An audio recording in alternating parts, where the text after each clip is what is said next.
And we start with that momentous news that South Korea and China have ended their 2.5 years of free trade negotiations.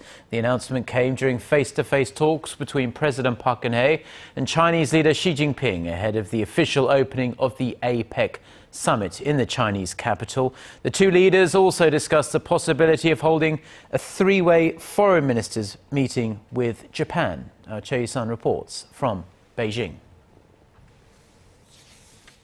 The leaders of Korea and China meeting on the sidelines of the APEC Summit in Beijing made a long-awaited announcement regarding their bilateral free trade agreement.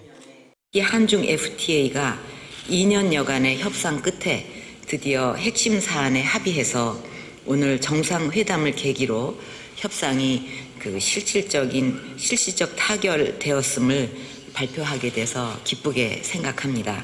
The two presidents then talked about how the Korea-China FTA will be welcomed by the global economy, currently experiencing a delayed recovery and low growth.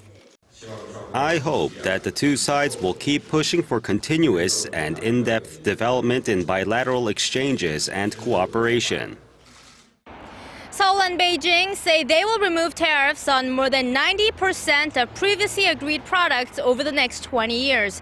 And rice, a super sensitive product for Korean farmers, has been excluded altogether.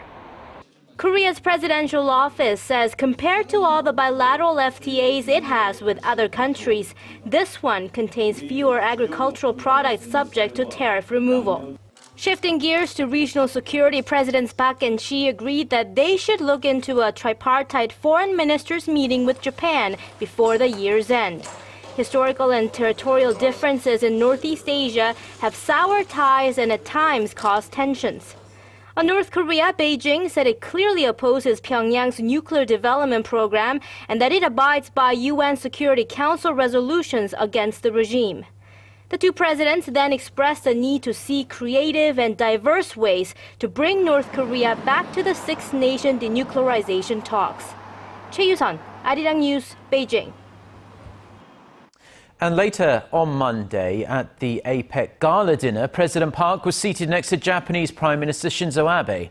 Now, her office said the two leaders discussed a range of issues and agreed to encourage officials involved in high-level talks to make progress resolving Japan's wartime sexual enslavement of Korean women. With Tokyo still refusing to make amends for its past wrongdoings, though, President Park is yet to hold a one-on-one summit meeting with Abe.